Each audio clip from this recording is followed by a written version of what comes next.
Hi Colin, how you doing? Good to have you on again. Brilliant to be back, finally. And for the listeners who are maybe a little bit confused right now, this isn't me doing some kind of like VO intro. We have a new format. Is this the end of the coder career? Absolutely not. It's really just the start.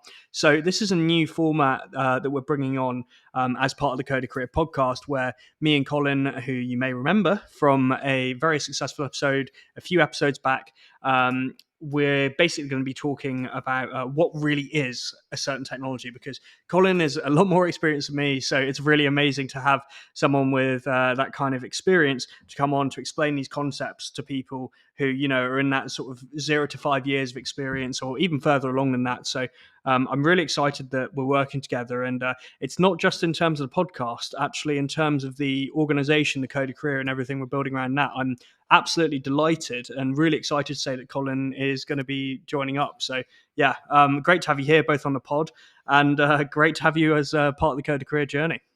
So chuffed to finally be here.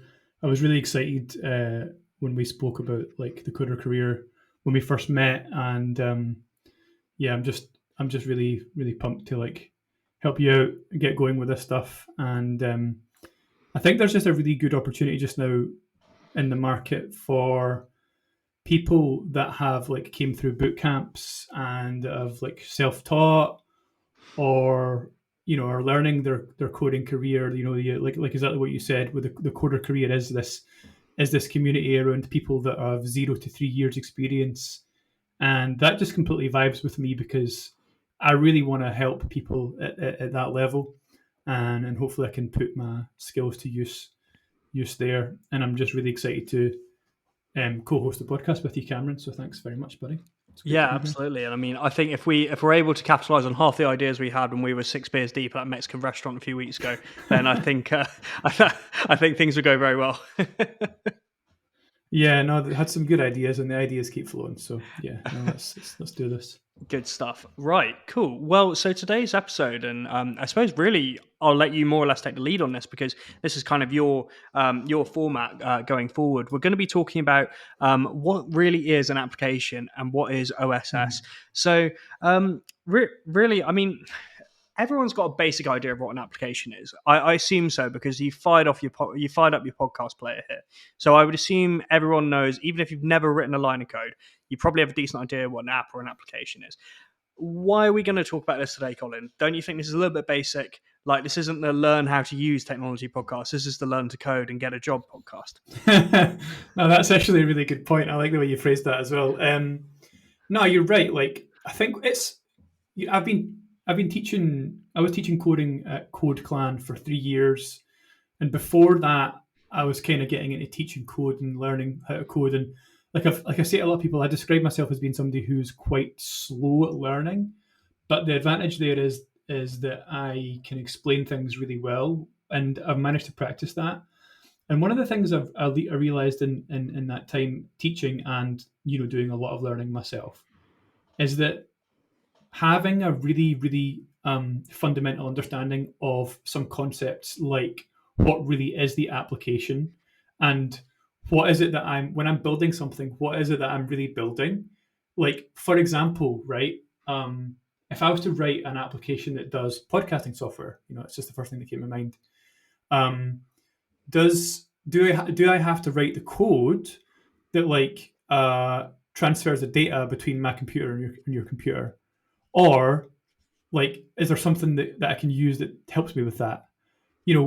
Where's the boundary between what you write as part of the thing that does the job that you're there to do, which is the application, and what's the difference between that and other parts of the code? How much do you really have to write, and how do you know where that boundary is? And basically, what we want to talk about today is making sure that the people that are listening to this, even though they might be some of the listeners are definitely going to be people that have like hopefully between 0 and 3 years experience, there's definitely going to be something in this episode for people who are in that category. And the reason that that's important is because you've got to understand, if it's not application code, then it must be library code or tooling code. And being able to know the difference between all of those three things is really important. And finally, we also just want to have a quick chat about open source as well. And open source is extremely important to how all that fits together. So we'll start off really basic, and we'll hopefully go quite deep on some really good fundamentals. Absolutely, I'm excited, and yeah, whether you literally learned to code last week, or whether you are one of the OGs of the industry, then you'll definitely get some value out of today's episode, I'm sure. So, yeah, I mean, like you said, start off super basic, straight up. I mean, you've named off a few different types of code there, so to speak. Yeah, What's the difference? App code, library code, like, is it not all the same? yeah, it's a good question. It's a good place. That's a good place to start off the discussion in this episode. So basically, an application does something for someone or thing, and the thing part is quite important. And it's that application is concerned with a particular domain, and that's maybe a word that we're going to use quite a lot. And what we mean by domain is what problem are we solving? And generally, that application should solve a problem in that domain, and that's like the introductory, like, what is library code is code that an application or developer will use to help them solve that problem in that domain. And that means by, by definition, I suppose, or by assumption, that the application code is domain specific. It solves a particular problem, and the library code or the tooling code we're going to talk about as well is generic. Basically, that's what makes sense. Yeah, that makes sense. I think maybe something that may trip people up here is there's a few different definitions of library code almost. You have things like UI libraries, then there's like package managers like npm and pip that you can install things from. Is there much of a difference there, or is kind of everything under that umbrella library code? That's a good question. So some of that stuff, most of the stuff that you'll install if you do like npm install my whatever, um, that'll a lot of that'll be library code. Some of that stuff will be what we call developer tooling as well, and that we'll talk about that later on a little bit as well. But that's basically a type of library code, but it's not designed to be shipped with the application, and we'll talk about what that means as well.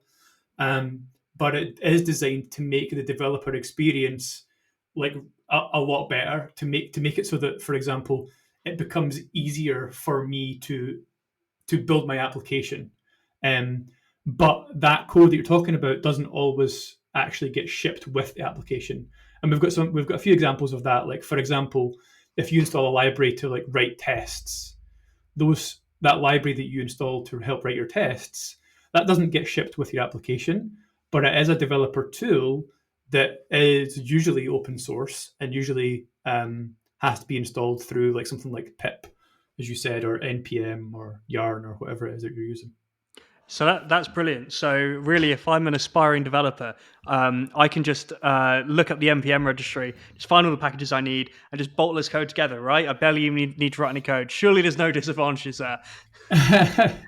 That's actually spot on, and that's kind of one of the reasons that I wanted to do this episode, actually, because I sort of feel like when we are beginner developers, we were teaching beginner developers, we discover this npm registry, we discover GitHub, you discover pip, you discover Maven if you're using Java, you Gradle,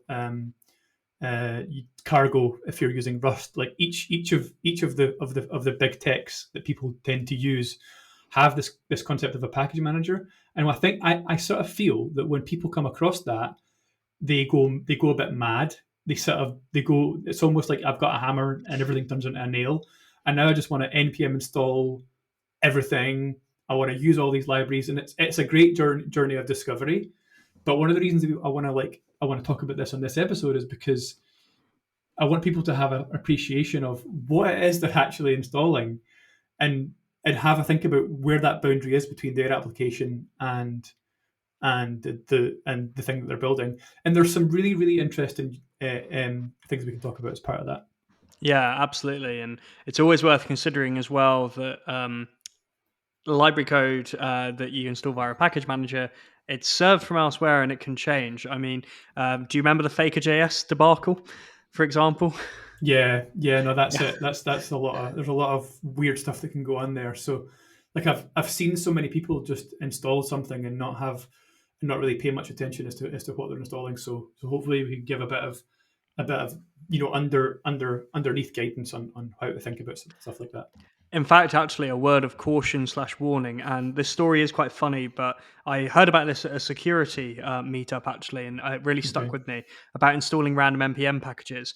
The One of the lead web developers on Donald Trump's campaign, um, they realized that they were using a group that realized that they were producing a library that Donald Trump's campaign were using in their website, and they politically disagreed with him. And so this was during the 2016 election run up, and they actually reconfigured their package to essentially redirect the user to Hillary Clinton's campaign page. So always remember that That's you're brilliant. as funny as that is.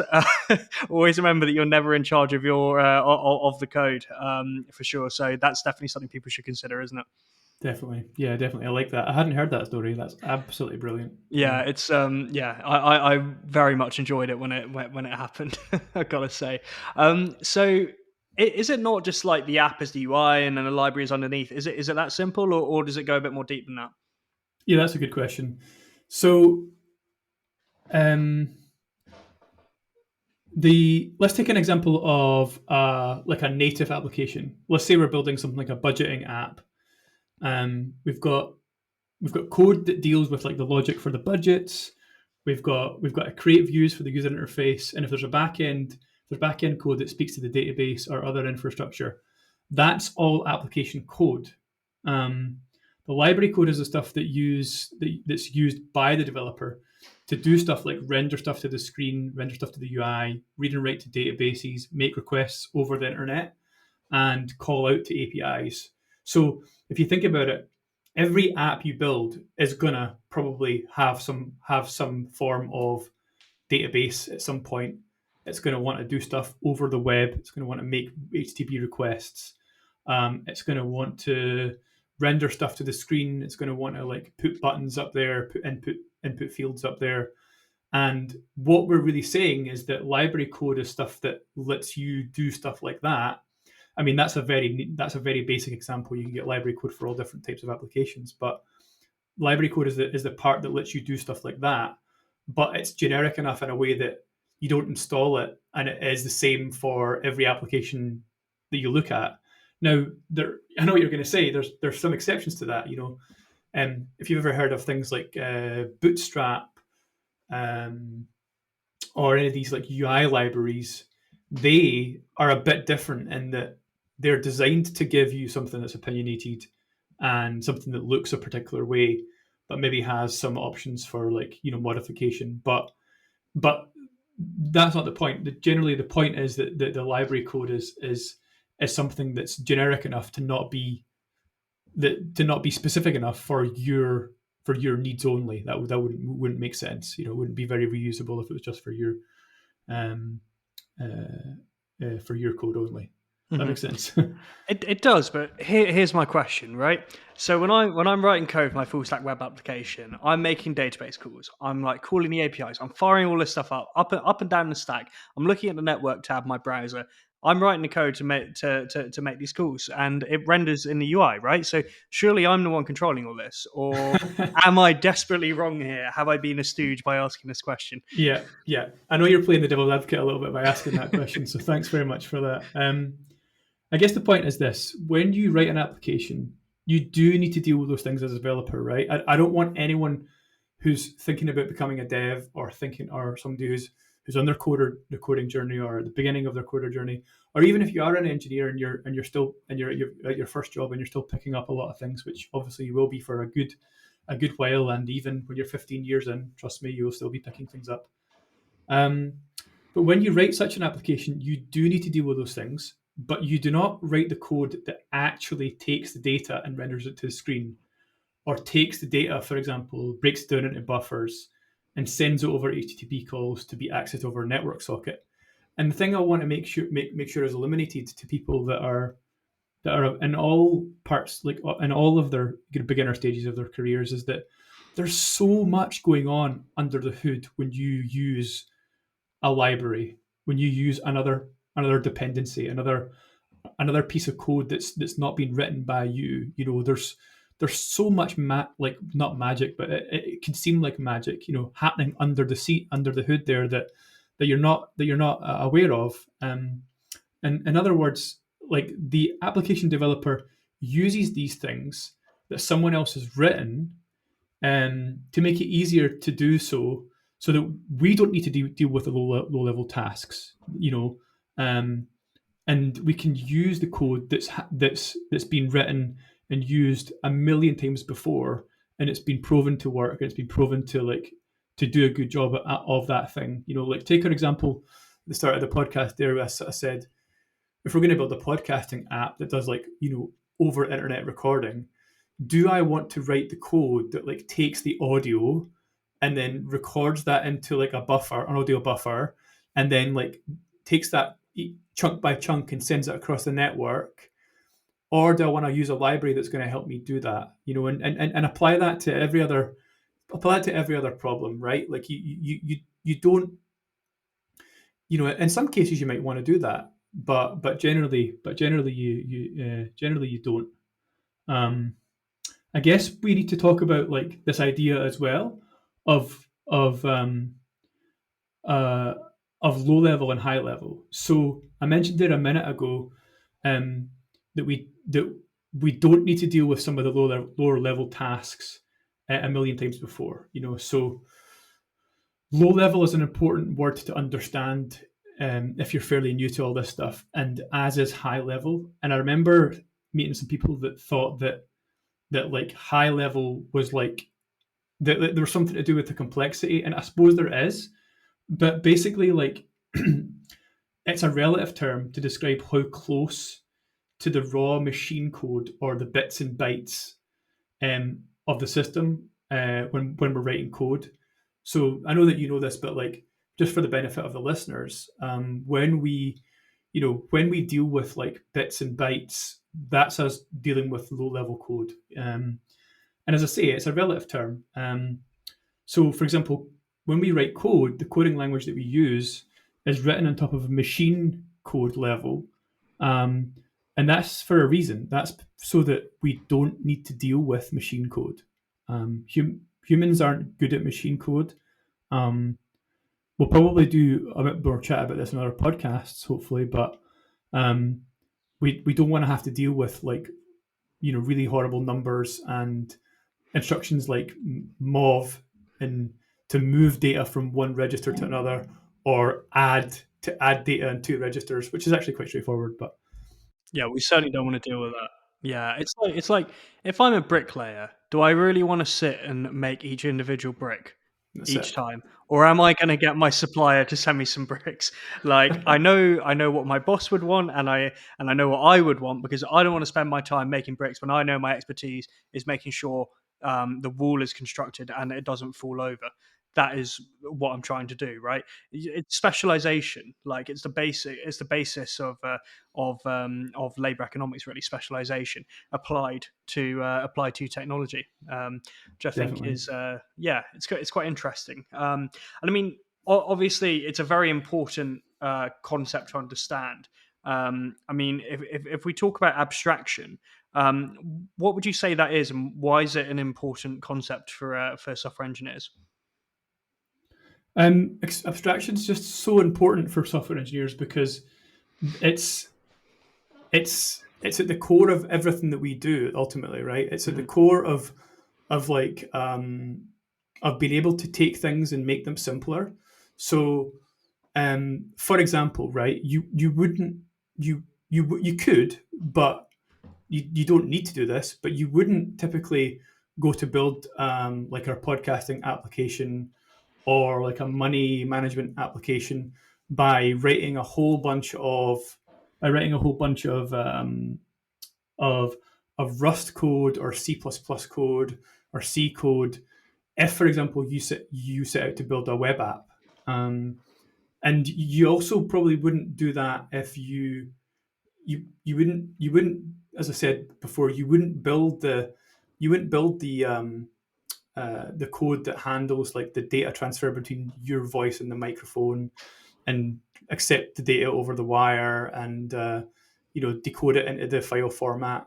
You want to use something that does that for you, and and then what you'll typically do is you'll use something that makes that even easier again, and there'll be layers on top of all of those things, going up and up and up and up to the point where you're just using a simple method or function that someone's written for you, which says like record audio, and then you call that.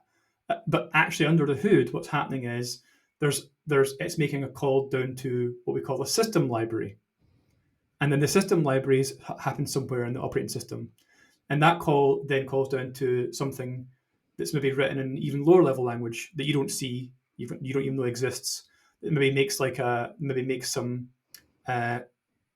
some instruction calls out to like a particular chip, the audio chip, the audio driver. It interfaces with the audio driver on the computer, and that's all happening under the scenes. And abstraction is extremely important because if abstraction didn't exist, then you as an engineer would be exposed to all of the intricacies and weird complexities and binary blobs and bits and bytes and streams, and you'd have to then map that to memory, and you know people What an used to build. utterly terrifying thought! I Like, know, it's do you actually know what? I'm terrifying. going to build my You're getting to-do list in scared. machine code. That's my plan.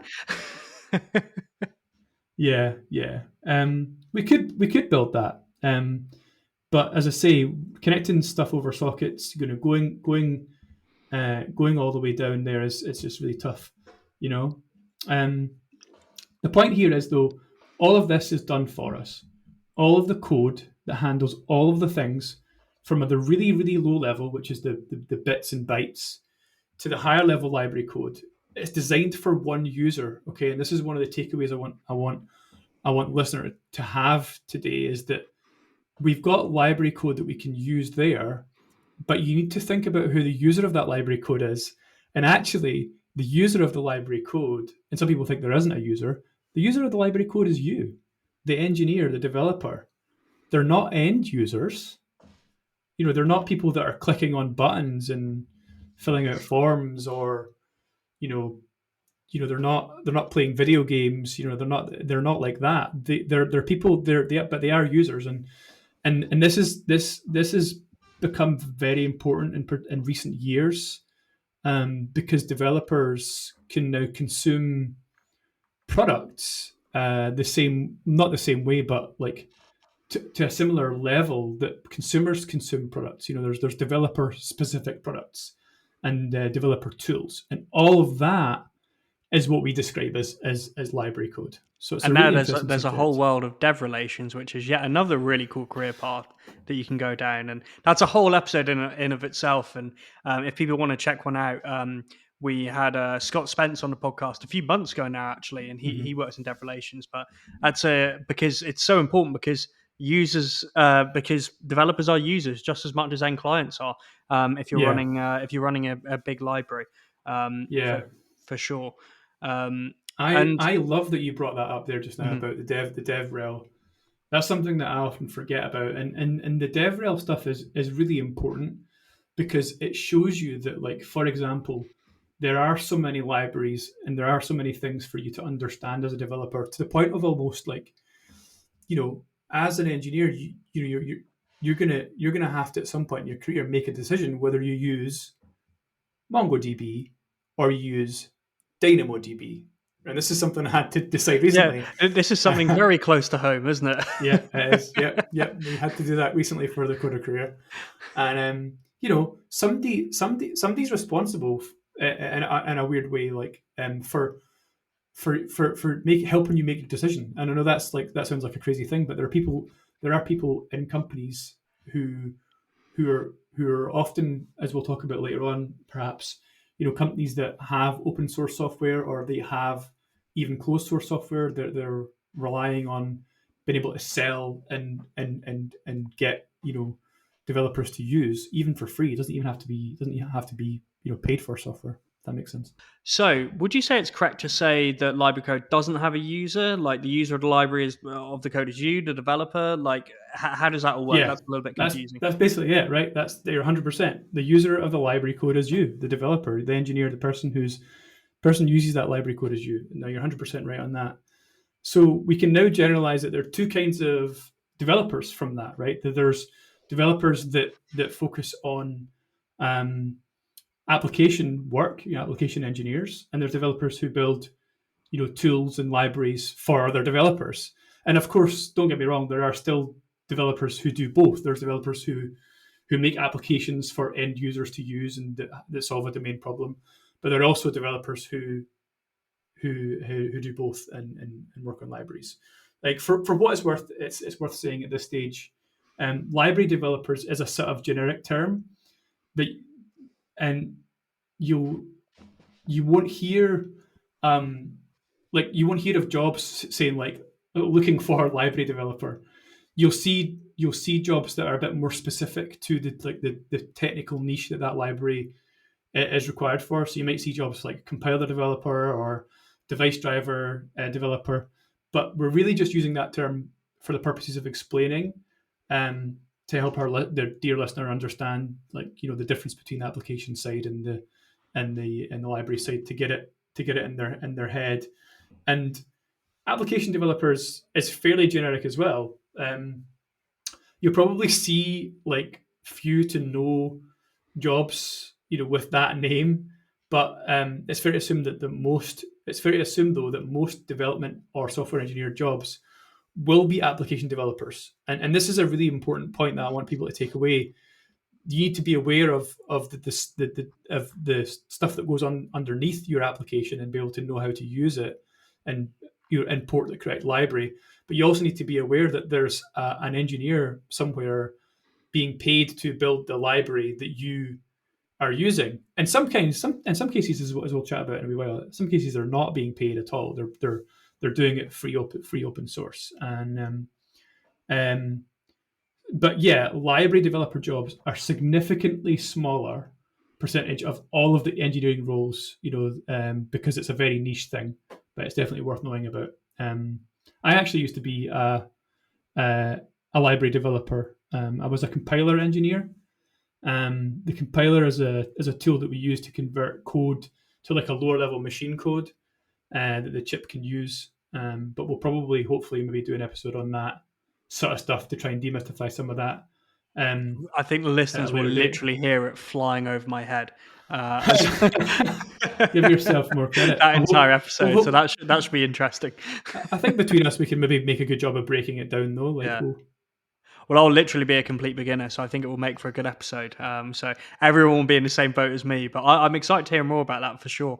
it's 'Cause interesting stuff. Yeah, it's interesting stuff. it's interesting to hear about what everything compiles down to. It's easy to fall into trap of thinking, "Oh wow, JavaScript is magic." There's there's logic to that magic. So just to recap a bit, obviously, application developers are using the tools made by library developers. Gonna hit you with a comp sci concept here: recursion. Do library developers use other developers' libraries that they Yeah, make? Like, I get how what does you're that saying. I work? get what you're saying. Yeah, It's a of bit of chicken course. and egg, Yeah, right? we've been making you've been making a very conscious effort to talk about the differences for the purpose of our explanation and understanding. But yeah, it would be weird if you were a library developer who didn't use libraries. Like, let's not pretend. We're not trying to tell you that if you are somebody who made a library or made something that someone else can npm install, that when you go to do that, you're not allowed to install another library to help you with the thing that you're doing. Absolutely, like there are libraries that and developer tools that are aimed at application developers.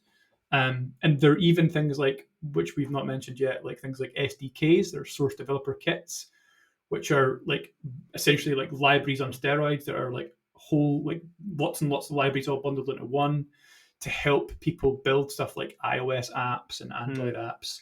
Let's And not forget the biggest dog of the libraries. React is technically not a framework; it's technically just a JavaScript library, isn't oh my god, I am so impressed that you said that. it? Yes, Yes. Oh man, you've made me so happy. That's What actually can I say? spot I'm on. not just a pretty face. That's spot on. But the thing is, right? Most people you speak to, like that are like even like really experienced engineers, are like, "Yeah, I'm going to install this framework, React," and you're like, "It's not a framework." Anyway, I'll get off my horse. Well, this is what I always talk about with like how web dev is the most pedantic industry in the world. But I love it at the same time. I love being pedantic and like catch people out on the framework and library Yeah, differences and that sort of it's thing. not just web dev. I promise you. In fact, web dev's probably not even that bad for it. But yeah, like to back on your point, like there are libraries and developer tools that are aimed at other developers, and there are of course some that don't make any distinction. You know, like you can, you know, like the other day I was wanting to generate some UUIDs. I was trying to generate a unique ID. You know, it's a library that you can install. You use it. You call a method that it gives you, and it gives you back a random unique ID. You know, the point I'm making though is you don't have to be somebody who's building an app to use that, or you don't have to be somebody that's primarily building another library to use that. You can be whoever you want. Um, they just serve their purpose, and whoever wants to use them can use them from whatever they're doing. Hmm. Yeah, So what is the difference between a developer tool and a library, really? yeah, great question. A library is as we've described. We've kind of kicked the tires on that pretty hard at this point. It's something that's used by a developer to help them achieve something as part of their application. Generally, that's a generic thing. That's a generic task that they're going to be doing. That's something that's not specific to their application. Um, a developer tool, though, and we kind of hit on this a little bit earlier on, is simply another application which kind of comes under that same category of libraries, though confusingly, that's used by a developer to help them achieve something that's kind of meta in a way to the building of their application.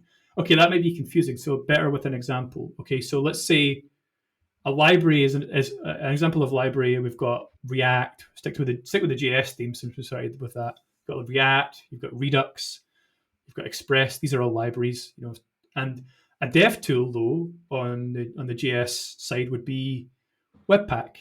And for people that aren't aware, Webpack is basically a tool that allows you to take multiple JavaScript files and bundle them together so that they when they run as one file. But that's something that's a developer tool. It's actually like it's an application. This is getting confusing. It's an application, but it's not an application that has like an end user kind of using it. It's an application that's going to be run by a dev, by an engineer as part of their tooling workflow. And you'll hear quite a lot about like this idea of tooling. Other examples for other languages, you've got Gradle is a thing we use in Java to like help us compile Java, and you've got Java C. It's the compiler itself. It's a developer tool. You could even say like Node.js is a developer tool. You know, you could it comes under the category of the umbrella of library slash dev tool, right? In other words, when you're a coder, when you're building software, you don't write Node, you write using Node, you know? Hmm. And I remember speaking to some junior engineers a while back, and they were like, yeah, but I don't know Node. It's like, yeah, you do. You've been using it for 14 weeks. Like, oh right. It's the We hardest thought we thing to had to write explain to it. recruiters, you know. Yeah. Like everyone who knows JavaScript knows Node. Like these days, like that's how it works. Like, but I mean, it's not their fault. It's just the training that they're given. But yeah, it's one of those funny things, and like the fact that TypeScript isn't a whole new language, probably again something worth having an episode on one day. God, we're generating episodes already Yeah. in Keep going. talking recursion. Anyway, so people might be feeling a little bit lost by all of this. I hope not, but just in case they are, do you have any like practical examples that you can think of that would help people understand the Yeah. difference there? Yeah, that's a good idea. So let's say we're building a budgeting app. We might have like a log. We might design that in such a way that we've got like like a login screen. You log in, you log out. You've got a dashboard. You see whatever's happening on the dashboard. Let's just assume it's like a web app for purposes of easy explanation. And you might have something to connect your bank account. You might have something to like view your in and out money and all the code, right? This is important. All the code for all of those pages, the HTML, the CSS, the JavaScript, the components, whatever it is that you're using, and all the code that calls out to the backend API if you've got one, and all of the stuff that handles the you bring in a request, you deal with the request, you make a DB call. All of that is application code, right? If um, so, application code, like this is the TLDR of the entire episode. Application code is everything you write. Maybe I should have just said that from the start, but it's maybe worth going in deep. So to build that we might use React for the UI, which is a library, as you've very correctly pointed out. We might manage that state with Redux or another library. Our backend might use MongoDB, and we might install the MongoDB client, for example, to like help us deal with that. And those are all libraries. And we'll use things like Jest to write our test, which is a developer tool. And as I said before, the interesting thing about Jest and when you have testing is that they don't get shipped with uh, with your your library at all. They stay local. They don't actually get shipped. Um, uh, and also confusingly, we'll say I want to install these new dependencies, and just to want to make people aware that when we talk about dependencies, we're just talking about libraries. It's just Yeah, another way of saying just another word. Yeah. libraries. Yeah, Yeah, I personally prefer the word dependencies. Again, we're talking pedantic here. I personally prefer the word dependencies when I'm talking about it because it's a good way to think about how your application actually runs. And I'm very much the viewpoint where if you don't have to use the dependency, don't use it because a dependency almost sounds a bit. It almost sounds like it's a bit of it's dragging your app down a little bit, which it is. yeah. Probably not too significantly, and a lot of time you don't need to sweat about it. But you shouldn't fall into a trap of, like you said earlier, just gluing together loads of dependencies or libraries because as well as especially as a junior like you're not going to learn if you do that anyway. That's a really, really good point. Like I've seen people do that loads. As I say, like I said at the episode there, we sort of said, you've got a hammer, everything's a nail. I want to npm Yeah, install 11 daylights out of the entire world, and yeah, you want to try and be careful about how you do that. Definitely, yeah. yeah. Side note there, do you know how terrifying it is the number of downloads the npm package for is this number odd or even has? It is The I'll odd or look it up even after this package, episode. yeah, Yeah, the yeah. order it gets like 100,000 downloads a week. We we used when we taught npm at Code Clan. This is a bit of a sidetrack, but when we taught npm at Code Clan, we taught it by we would like, okay, this is npm, and we'd explain dependencies and all the rest of it, and we taught it with them. We would get them to npm install a library called Five, which just printed out the number five in a bazillion different ways. And see, now that I think about it, it's just the dumbest way of explaining it. We could do a lot better, but you know, It's a good way of thinking of it, though. Like, if you just bring it down in such a simple way, and you don't think about it, like, because it's definitely worth once your feet are under the table a little bit more, and you're feeling a bit more confident, have a dig through some dependency code, and like that definitely took away a bit of mystery for me, for sure when I started doing that a little bit, and that's how I think I started feeling less like a junior once I started like messing about with the dependency code and seeing what was going on under the hood a little bit. that's actually a million. That's actually a 1,000,000% good advice. Like, because I think it's really easy to fall into that trap of thinking that everything, every dependency, every library, every tool that you use is like some sort of weird black magic that you're not Yeah. meant to know. Like, I think people assume that you're not meant to know what's going on, and sometimes you use stuff in the documentation so bad that you have to look through it. But yeah, it can be really interesting for smaller projects. You learn a lot to like um to do that. Good advice. Mhm. And the elephant in the room will be APIs really. Like, are APIs seen as libraries? How does that work? Because they're in that ecosystem, but they don't really fit into anything yet. Are they just their own thing? Really good question. So just as a quick reminder for us on what APIs are. So The API stands for Application Programmer Interface. And I'm going to get a little bit like, well, actually, like, a little bit computer nerd, like, well, actually, it's technically, and I'm sorry for this, I apologize up front. So I'm going to say, well, actually, technically, when we use a library, we're actually calling an API. So this is the confusing part. I don't want to have people too bamboozled by this, but when you use any library and you like call the functions of it or you use it in any way, you're technically using an API. But what's sort of happened with APIs is more conventionally and colloquially, and when someone has an API, that means that they've got a way of getting and modifying data within their application that other developers can use over the internet. Which I think if you've never heard of that concept, it sounds mental. Mm-hmm. But one way I used to teach a lot about APIs, and one way I'd explain to it is that if you're an internet user, you go to a website and you interface with that website and you click the buttons and stuff, right? But if you're another computer and you want to do something on the internet, you don't go to a website. When programs don't use websites. Programs use what websites run on top of, which is APIs. And a lot of like businesses and people that are in tech and kind of businessy people in tech get really like obsessed with the idea of APIs because they're super powerful.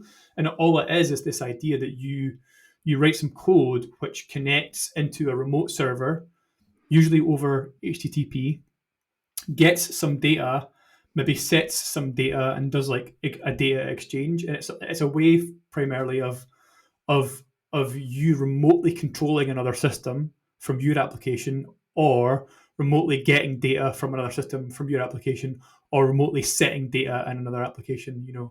And it's basically APIs make the world go round, right? Like you couldn't pay your bills without APIs. You couldn't like these days you can't even unlock your car without an API. So yeah, like that's what APIs are.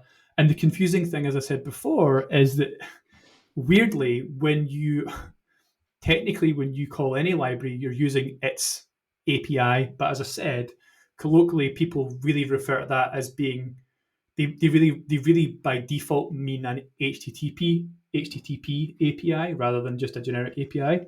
So as an example, if I want to take payments on my website, I'd use the Stripe API. Let me Stripe communicate with the Stripe servers. I've got two choices, right? And this is the interesting point. I can use the API directly. In other words, I can make what we call HTTP calls using like fetch or Axios or whatever it is the tool or library that you're using to make the call over the internet to get the data, or I could install Stripe's library, and this is the interesting part. And I realize how that may be a little bit confusing, but you can either do the fetch manually to get the data, or you can install the library, which will give you a bunch of functions that you can use as if it were running locally. But actually, what it does is it runs and then makes the fetch for you. But it does it in a way that you don't have to make the fetch yourself. And that's us now kind of like coming towards that boundary of between what's the difference between a library and an API. And to answer that question more firmly on the head, a library is something that runs and gives you functions, and an API is something that runs and gives you functions. But in most cases, the API is happening remotely, but the library is happening locally. But they all come under the category of libraries. Oh my god, I think I said the word library too many times. I think me too. And I'm afraid I've got one more question about libraries for our sins. So where does library code go or like live when our application runs, like in production? Like, how does that work? Again, is it magic? Yeah, of course it's magic. We used to talk about magic quite a lot when I was teaching and things like that. And I think at first, when I first got into teaching, I was really keen on like the idea of being like, okay, I want you, when I'm teaching you, to just focus on this problem. Therefore, I'm going to explain the rest as magic so that you don't, to try and get you to not focus on it. But it's actually the wrong thing to do. It's not a good teaching strategy. But anyway, we'll talk about that another day. Where does library code go? Where our application runs? It depends on the language. Okay, so back to the JS example, we use a developer tool. I think we mentioned it earlier on, called Webpack, to take our application code and to take our library code and bundle it together as part of the build process. So what that means is when you like back to our idea of our idea of building a money tracking app or a budgeting app. When we built our budgeting app, to get it to go out there into the wild to run on people's browsers to do something, what we'll do is we'll use Webpack if we're using JS, and then that'll take all the library code and it'll bundle it. It'll stick it with the application code. So the application code and the library code get glued together in one big massive file. And a lot of other stuff happens to that. It gets obfuscated and all this other stuff that happens to it. It gets optimized and it gets made. It gets obfuscated for the purposes of security. Which again, that's another podcast. That's a whole series of podcasts. Yeah, stay tuned, folks. We've got plenty of good content coming up. So, if you have a Java application, for example, and you're doing some database stuff, all the database stuff is compiled into the jar file that you run. Python can be either. Python can be bundled in one big bundle, or it can be compiled into separate libraries that are linked together. And again, this idea of linking means that the library doesn't actually live on your system. If anyone's ever, this is a good one. If anyone's ever been playing an old school PC game and it comes up an error, something .dll could not be found. DLL stands for, do you know what it stands for? Pop quiz question. I know it's a licensing file extension, but I'm not sure exactly what it is. I'm not going to say why I know a lot about DLLs because I'm not going to incriminate myself. Because you played a lot of computer games in the late noughties and the late 90s and early noughties, and they broke a lot. DLL stands for Dynamically Linked Library. So what that means is, and I'm trying not to get too boring, but that's a library that exists already on your computer, right? So, like, it's quite common in Windows builds that some of the libraries and dependencies are shipped with the product. So if you download a game on Steam, like, some of the DLLs will be there, like, on that download. I nearly said disk there. I nearly said disk. Can you believe that? But a good chunk of them will not be on that disk. There's that in that download, and they'll be actually on the system. And that means that it's not bundled as part of the library of the dependencies, not bundled in some cases. And that's the same in Linux as well. So in Linux, when in certain libraries that we get, we might actually link them rather than bundling them or packaging them, and those are called shared object files. But yeah, so it's different. It's different for each different type of application. Is the point? Mm-hmm. So I've got a question, and perhaps this is the business grad of me coming out here. All right, cool. But people obviously spend a lot of time writing this library code and dev tools. Do they do it for the money, the fame, love of the game? Why would you do it? Why do they do it? And who are they? Like, are they just like random do-gooders, or how does it work? Okay, applications that are built in different languages are all built with different levels of developer experiences. That means that some languages make it really easy to deal and handle certain tasks, and they make it really easy to, like, use certain libraries than others. We probably don't want to build our budgeting web application entirely in Rust.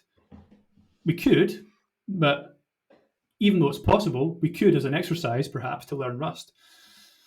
But the point is, being able to understand what libraries and developer tools that are available for a language is the most important skill behind selecting a library or a tool that's going to help you solve your domain-specific problem. That's why a very solid understanding of the topology of your entire tech stack is really, really important. And it's why we're making such a big deal about it.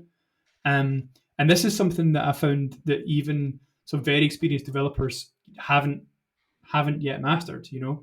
Um, Knowing where your application ends and your library code begins is actually really easy to do. You can look at your code, and if it's JS, we've been talking about JS quite a lot today. So if it's JS, then it's wherever you're importing. Um, um, but wherever you're importing that's your library code. It's fairly easy for anyone who knows how to do some basic coding to be able to look at their code and say, well, I can see now that that is library code that I'm importing here. But I've always found that seeing that in your code and knowing exactly what's happening is a different thing. Let's take testing, right? Testing, it can be really tricky. It's tricky to learn, but it's also really easy to accidentally write tests that test your library. Mm-hmm. I've got a select query, and I'm writing some tests for my select query. What have you really written tests for there? Have you written tests for your library? Have you written tests for the select query? Like, I'm putting some data into state with Redux, and then I'm testing that data is in state. You're testing Redux. Redux is already tested. You don't have to test it again. But that's Very a really, thoroughly. really, really, really common thing that happens, which is why we're making a really big point about that, like knowing where that boundary is and realizing that you don't need to test somebody else's library code is very, very important. You should be testing the way your application interacts with that. And there might be some cases, if we're going to talk about testing, maybe some cases where you want to mock away or stub away the library so that you're not having to deal with that as part of your testing. And then on the question of who, well, that's a big one. That's a really big one. It's the rather large subject of open source software, or open source for short, which I think we should talk about now. If you've got any more questions, we can just do that. Yeah, I mean, what is open source software first and Yeah, foremost? well, you know what it is, but let's just Yeah, talk about it from well, the point of view okay, I guess it's the movement to produce code free that anyone can download and use. And we'll have all heard of GitHub. And but because I sound like an old timer a bit, but like before GitHub, people who wanted to share code in an open source way used to have to host their own Git servers, which is a bit mad. Yeah, we actually worked. I worked in a place where we hosted our own Git servers. We that's had such an machines. alien concept to me as someone It's that didn't get it's into the mental. industry until the late 2010s. We had a thing called SourceForge online that predated GitHub, where you download zip files of source code, and it. People used to think it was okay. See, looking back, it's horrendous. But your question was really about why. Okay, so I guess it all starts with application developers. Application developers, when they're solving a domain specific problem for their user, they want to continually make it easier for themselves to do that, to build stuff. And what they do is you might, somebody might be doing quite a lot of in an application. They might have quite a lot of database queries. We build an app, we do a lot of database queries. We build an app, we build a game, and we'll make a 3D renderer. We'll build. Try to think of something. I can't think of anything. Something that's going to do some menial task that's going to be repeated a lot. What we might do is, rather than just rewriting that a bunch of times, we should put that into a reusable function or method or class or module within our code. And in some cases, people go, do you know what? This is generic enough for somebody outside of my organization to use it. And I think it sounds mental to people that have never heard of the concept of open source software before. But that's really how it starts. It starts off with people contributing code for free, for other people to use. And most open source code is library code or tooling code. It's things like your Jest. It's things like your Redux. It's things like React. I feel bad that we've really just hammered really hard on the JS stuff today. We're not JS biased in this podcast, but we do really, I really am a love bit. it. I really love it. I think JavaScript's absolutely freaking amazing. I love it to bits, but I just don't want people thinking that we only talk about JavaScript. Yeah. One thing that we should definitely talk about, though, sorry for hogging the mic too much, but we should definitely talk about the Linux kernel. Have you heard of that? Yeah, I have. Yeah, we went into a bit of depth on it with Kieran Cornwall a few episodes back, and it was Oh, really so you did? interesting. Yeah, okay. Yeah, that's right. So the Linux kernel is just absolutely huge. I checked before we came on the podcast. It's currently got 1 million, over 1 million commits to the repository. So the Linux kernel, just for everyone, it's like the core of the Linux operating system. So Linux is an operating system. It's primarily used in devices like servers and like embedded devices of all sizes, big servers, little servers, containers, virtual machines. You can use it on desktop, but only really kind of hardcore Linux users tend to want to use it on desktop. I used to be quite a big Linux desktop user actually I've for my tried socks it, and but sandals. on desktop. But yeah, it's not for me. I've used it on servers, obviously, but yeah, Yeah, desktop. I decided I was too normie to use it on a desktop. I think.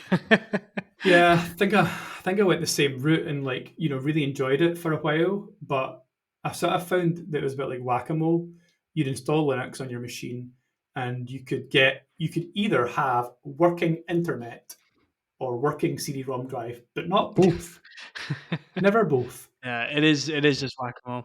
As soon as you install that CD-ROM driver, now I sound old school by saying that, then internet stops working. As soon as you install the internet driver, CD-ROM drive stopped working. So you get your choice. It's probably came along since quite a lot since 2008, 2009 when I last used it. No, I actually last used it in 2013 on desktop. But Linux is absolutely massive, and it has the biggest open source project probably of them all. Um, I think I said that like open source projects are primarily libraries.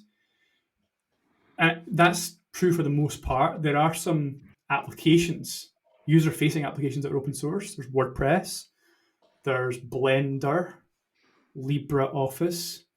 I'm trying to think of any more. There's not as many, but they do exist.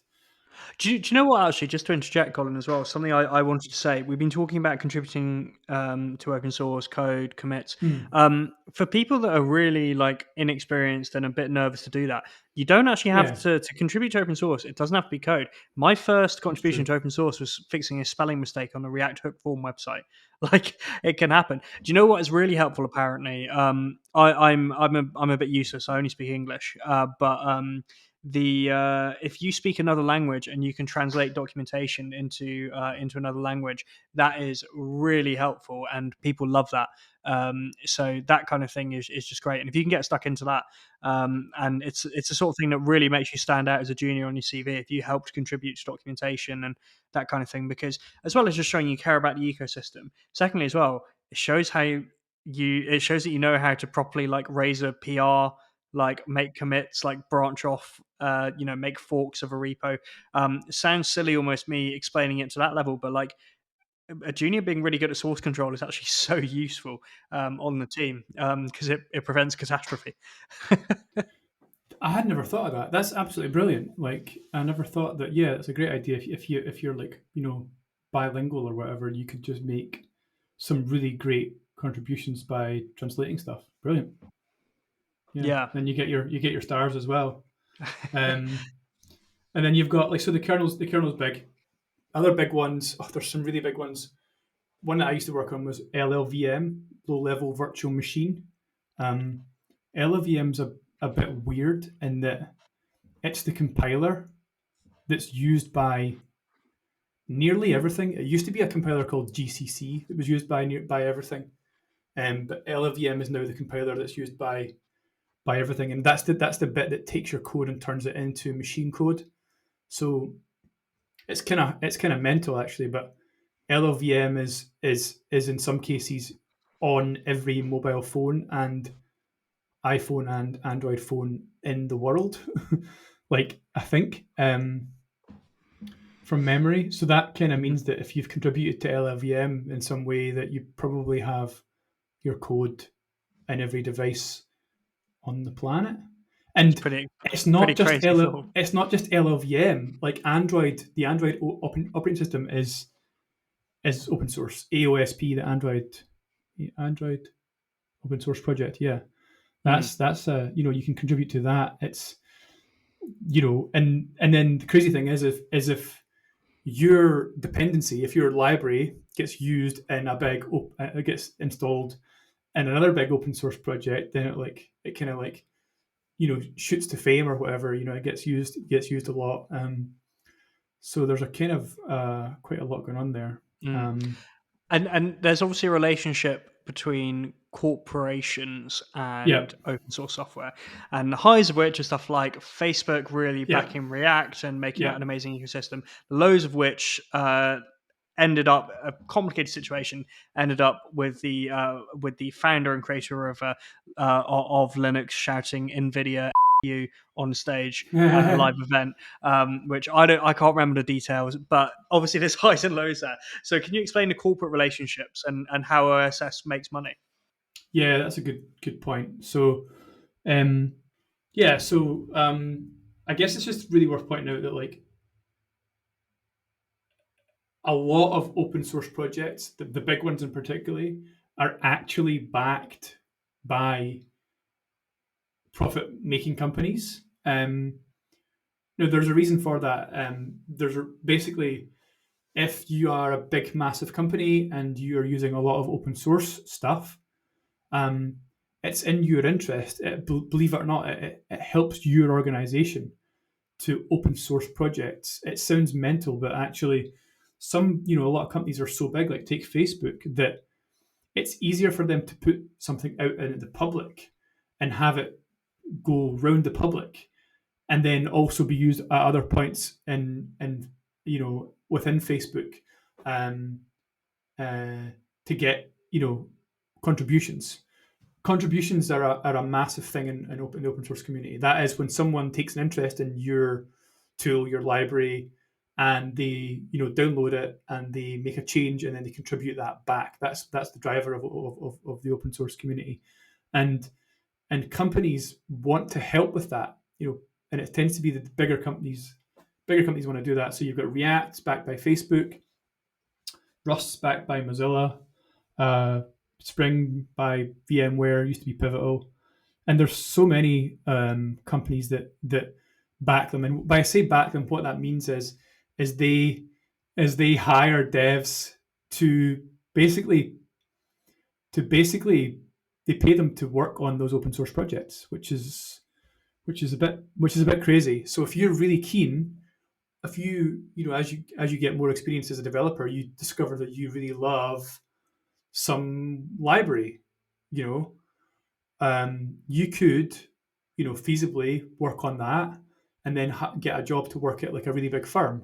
Or even better, as you become more experienced developer and you work at a place and then you've discovered that you use this library, or it was your decision to use a particular library, you could end up being the corporate backer of that library. If it's a small company, um, you could, do more official open source contributions on that library as part of your job, and that'd be a really cool thing to do. I know that there's some companies that let you do like OSS stuff as part of your 10% time, Mm. which is when you spend 10% of your time on little projects and things related to your work. So yeah, it's open source is good.